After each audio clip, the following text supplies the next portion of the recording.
The adult son of a Mississippi preacher is in jail, accused of impregnating a 13-year-old girl, and he's not the only one facing charges right now. 2 women are also allegedly implicated in this horrific crime, as the sheriff claims they tried to cover up the whole thing. I'm Anjanette Levy, and this is Crime Fix. She was 13 years old, living inside a preacher's house. And by the time anyone outside that family found out she was pregnant, she was already 33 weeks along. 33 weeks. Let that sit for a second, because somebody in that house knew. Somebody always knows. And look, you already know what I'm about to say. You knew the second you saw this headline. A pastor's son. A preacher's home. A church that suddenly took its own website down the moment the questions started rolling in. You knew, just like I knew, that this wasn't going to stay contained to one man. This is the case file on Dawson James Brown, 27 years old, the adult son of Pastor Michael Brown of College Heights Baptist Church in Poplarville, Mississippi. And here's the thing, though. Dawson isn't the only one facing charges. Not even close. Community in Pearl River County, Mississippi, has been absolutely rocked by scandal, as at least 3 people face charges in connection with a young girl's pregnancy. One of those people is the man, 27-year-old Dawson James Brown. He's charged with 1 count of statutory rape, 2 counts of sexual battery, and 1 count of human trafficking. And 2 women also face charges. The other 2 people are the mother of the teen, and Dawson's own mother, Sabrina Brown, faces charges of conspiracy to commit tampering with physical evidence and child neglect. Meanwhile, 32-year-old Kendra Bowden, who appears to go by Kenna on her Facebook page, is charged with human trafficking and contributing to the neglect or delinquency of a child. And as the investigation continues, it's possible that Dawson's father, Pastor Michael Brown, could also potentially face charges. The Pearl River County Sheriff's Office confirmed to the local outlet WLOX that Sabrina is married to Michael, who's a preacher at New Heights College Heights Baptist Church in Poplarville. Dawson is their son. I'll delve more into Pastor Brown in just a moment. But here, an anonymous tip came into Mississippi's Child Protective Services. A 14-year-old girl was pregnant.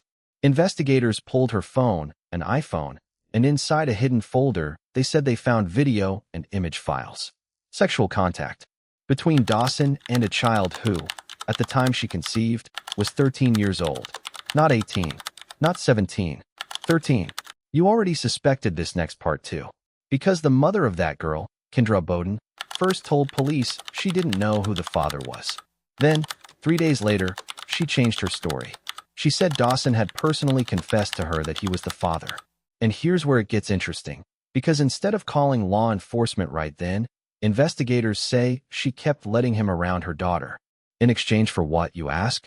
Money, a car to use, tickets to a Mississippi State sporting event. That's the allegation.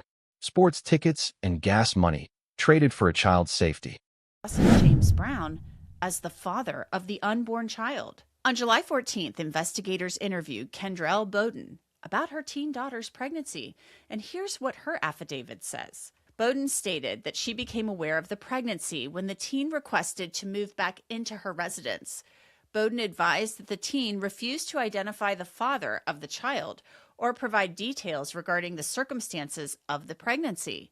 Investigators and MD CPS personnel subsequently conducted a minimum facts interview of the teen, who acknowledged that she knew the identity of the father, but refused to disclose that information. But just 3 days later, on July 17th, Bowden revealed she knew more than she had originally said. Quote, during the interview, Bowden advised she had not told investigators everything on July 14th, 2026 because she was scared.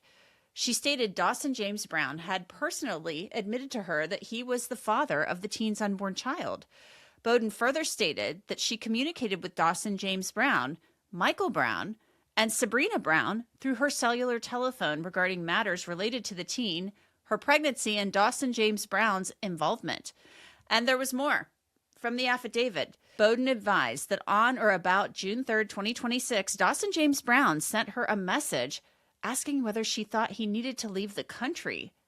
Bowden also stated that after Dawson James Brown disclosed his involvement in the teen's pregnancy, he provided her with money, took her to a Mississippi State University sporting event, allowed her to use his vehicle, and provided other favors. Bowden further advised that Dawson James Brown inquired about bringing the teen to Alabama and that she was willing to allow the teen to travel with him. Bowden stated that she had personal knowledge of the sexual relationship between Dawson James Brown and the teen, including knowledge that the teen had become pregnant as a result of that relationship. Despite this knowledge, Bowden allowed Dawson James Brown continued access to and contact. We all knew this kind of story never stays with just one offender. It never does. Because now there's Sabrina Brown, Dawson's own mother, a longtime educator who reportedly taught psychology classes at Pearl River Community College. Investigators' say messages on that same phone show Sabrina coaching the teen on how to lie to detectives, how to fake a document about Dawson's DNA. Think about that for a second. A grown woman, a professional educator, allegedly helping a child rehearse a cover story to protect the man who got her pregnant. Here's the part nobody's really talking about yet, and it's the part that should be bothering you the most. Pastor Michael Brown, the father, the man of God standing behind that pulpit every Sunday. He has not been charged. Not yet. But under Mississippi law, a pastor is a mandatory reporter. That means if he knew, even a little, even a whisper, he was legally required to pick up the phone. Investigators say Bowden's messages included him in some of the conversations about the pregnancy. So did he know? And if he did, actually, let me rephrase that. The real question isn't whether he knew. It's how long he knew and said nothing. Statement just yet. And what about Sabrina's husband, Pastor Michael Brown? Affidavits indicate that Bowden also included him in some of the communications about the pregnancy. But as of this recording on Friday, he is not facing any criminal charges. The church where he's a pastor, New Heights College Heights Baptist Church in Poplarville, appears to have taken down both its website and Facebook page, but we grabbed a screenshot of a statement from earlier this week, which reads in part, "The leadership of College Heights Baptist Church is aware of the serious allegations that have become the subject of an ongoing law enforcement investigation involving members of our pastor's family.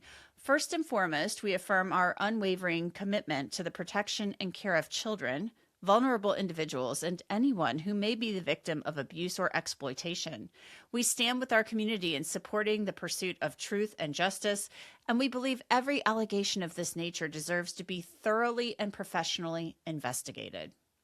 The statement goes on to say, "We recognize that this situation has brought concern, heartache, and many questions to our church family and the broader community. We ask for prayer for all those affected by this matter, including anyone who suffered harm, the families involved in our church family, and the investigators, attorneys, and officials entrusted with carrying out their responsibilities with integrity, wisdom, and impartiality." As a pastor, Michael Brown would be a mandatory reporter in the state of Mississippi. On top of that, according to his Facebook page, he was an investigator with the Biloxi Police Department years ago. So could he face criminal consequences if detectives can prove he had knowledge of what was going on? That's something deputies are likely looking into right now. The sheriff also told WLOX that the department is aware of rumors circulating online that the church actually held a baby shower for the teen. The sheriff says that's another aspect of the investigation they're trying to get to the bottom of. I need you to stay with me here for a second, because this next part is quiet, and it's not meant to be dramatic. It's meant to make you think about your own family, your own church, your own trusted adults. We tell our kids that certain places are safe. A church pew, a youth group, a pastor's home. And this case is exactly why that trust can't be handed out just because someone wears a collar or stands behind a microphone on Sunday morning. The offenders who do the most damage are almost never strangers in a van. They're the ones already inside the walls we built to keep our kids safe. Now here's where the breadcrumbs start piling up fast. Why was this 13-year-old even living in the Brown family home in the first place? Was it some kind of informal foster arrangement through the church? Was her own mother overwhelmed and looking for help? Or was this something darker from the start? Something that looks a whole lot like grooming dressed up as charity? Nobody's answered that yet. And that silence should tell you something. Became pregnant in the fall of 2025 while she was 13. She's currently 14. And it sounds like, from everything we're gathering, that she was living with the Brown family. They were her almost like an extended family, and then she becomes pregnant by their adult son. I mean, I just can't wrap my head around that. Yeah, it'll be interesting. One of the questions I had is, excuse me, why is she living in that house in the first place? Was there some sort of was this part of the trafficking, or was this just an opportunistic individual that took advantage of the fact that for whatever reason she was staying in the residence of this pastor? I mean, the mother is still obviously involved in the child's life, is somewhere reasonably close by. She's involved in some of the crimes that are charged. So my initial thought is, why is she there in the first place? Very good question. There are text messages that the detectives cite where it's discussed that this teenager wants to move back in with her mother.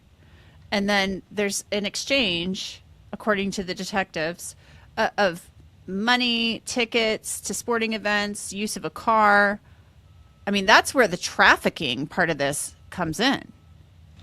Right. I mean, it'll be interesting.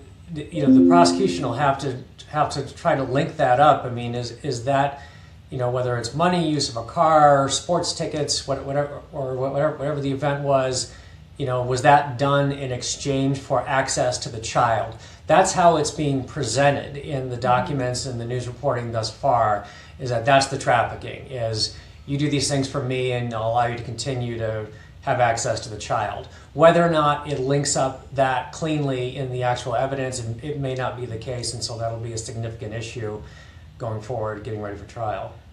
And that's a very good question, because I think that will be a key point.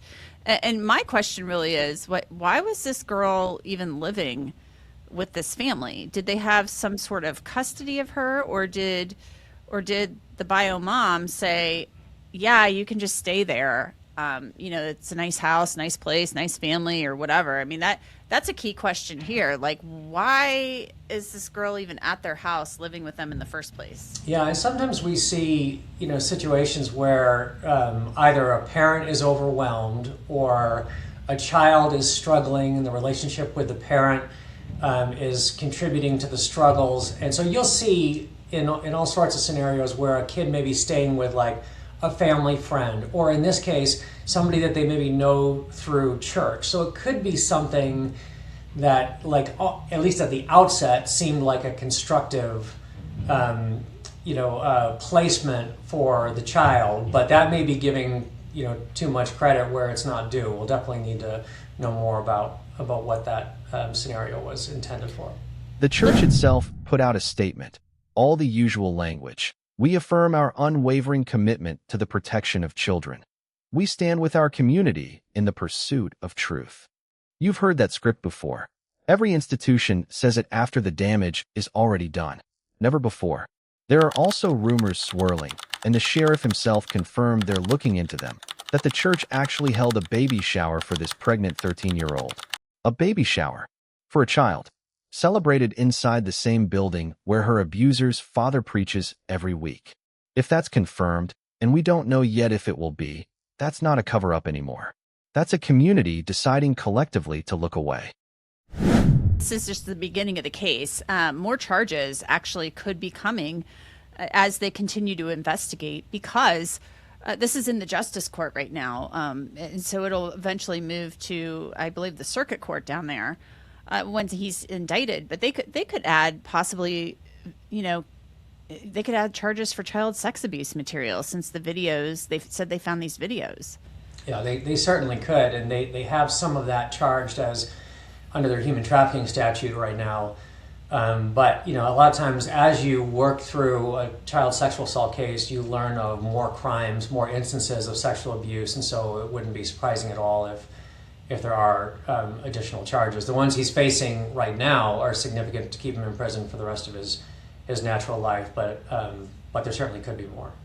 Yeah, it's confounding to me that the allegation is that they tried to cover this up, talked about falsifying DNA test results, It doesn't matter. If the cops are going to find out, they're going to do a DNA test. You can falsify this stuff all you want. So just that piece of this puzzle, too, is really shocking. Yeah, and according to the allegations, they also were recruiting her to help them with the cover-up, which is another, layer of trauma on top of that. The message from the people who are responsible for her care, her own mother, the message is, in this kind of scenario, you should help the adults, not that we're concerned about yourself. I mean, I think that with these child sex abuse cases, I think we always hope that if at some point some adult learns of what happened, then maybe it'll stop. And the message to this kid is that when the adults did learn about it, not only did it not stop, it continued. There was some potential exchange for money, and then she was enlisted to help them get away with it. It couldn't be more harmful messaging from a mental health standpoint for a survivor. Dawson is currently sitting in jail, denied bond, considered a flight risk after investigators say he texted Bowden asking if he should leave the country. If convicted on everything stacked against him, he's facing decades, potentially life. Kendra Bowden posted a $160,000 bond and walked free. Sabrina Brown posted $10,000 and walked free too. Sit with that gap for a second. The women allegedly helping hide the abuse of a child are out, free, sleeping in their own beds tonight. And the girl, the actual victim in all of this, 14 years old now, likely already given birth or about to. A child raising a child, while the adults who were supposed to protect her negotiate bond and lawyer up. What happens to her now? Foster care, most likely. State custody for her and the baby both. Torn away from every familiar face she has left, because every familiar face turned out to be part of the problem. Doubt. And I think people do see that. They see somebody involved with the church, think, oh, it'd be a great family, nice family. But we've seen time and time again, John, members of the church, whether it's the Catholic Church or other churches, who've taken advantage of their positions or, not lived up to practicing what they preach. Right. So let's talk a little bit more about this teenage girl now, because I hope to God she's with a foster parent or somebody who can give her some guidance. I'm thinking to myself, we have a 14-year-old who's probably about ready to give birth, if she hasn't already. My God, what do you do there? What happens? What happens if you have a 14-year-old girl in foster care and she gives birth? I mean, do you just keep her with the baby? Or I don't even understand how that unfolds. She should be getting ready to go back to school and not raising a baby. Yeah, I mean, she doesn't have the capacity to care for this child right now. So what most likely will happen is that she'll be, taken into the child will be taken into custody of social services. When I say the child, I mean the baby. The mother is actually a child as well, who also may be in the custody of social services. So it's a very, very complex situation. Both the mother and the baby will likely be in some sort of state custody while they figure out whether it's fostering, or I don't know if this child has other family, not her mother, that has the ability to be of help. But that's another scenario that could play out in terms of a placement for both the mother, 14-year-old, and the baby. Another disturbing part of this, John, is just the fact that there's an allegation here in the documents that the girl wanted to move back in with her mom. And it doesn't sound like maybe, I don't know if mom really even wanted that. So that's another piece of this that's pretty concerning.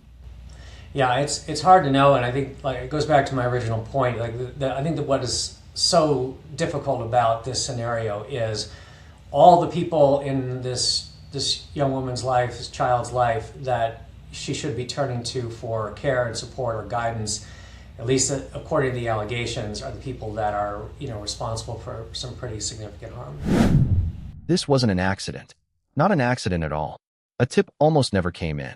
If that anonymous call hadn't been made, this could still be happening right now, quietly, inside a house with a manicured lawn and a Bible on the coffee table. I'll be honest with you, this one got under my skin in a way most cases don't. Maybe it's the baby shower rumor. Maybe it's the fact that a psychology professor allegedly coached a child on how to lie about her own abuse. I don't know. But something about this case feels personal in a way I can't fully explain, and I don't think I'm alone in that. So here's where I leave it with you. If a pastor's own family can allegedly do this and walk around a church pulpit every Sunday like nothing happened, what does that tell you about every institution we've been told to trust blindly? Not confirmed yet whether Pastor Brown knew. But you already have your suspicion, don't you? Tell me in the comments. Do you believe a mandatory reporter, standing inside his own home, watching all of this unfold, really knew nothing at all?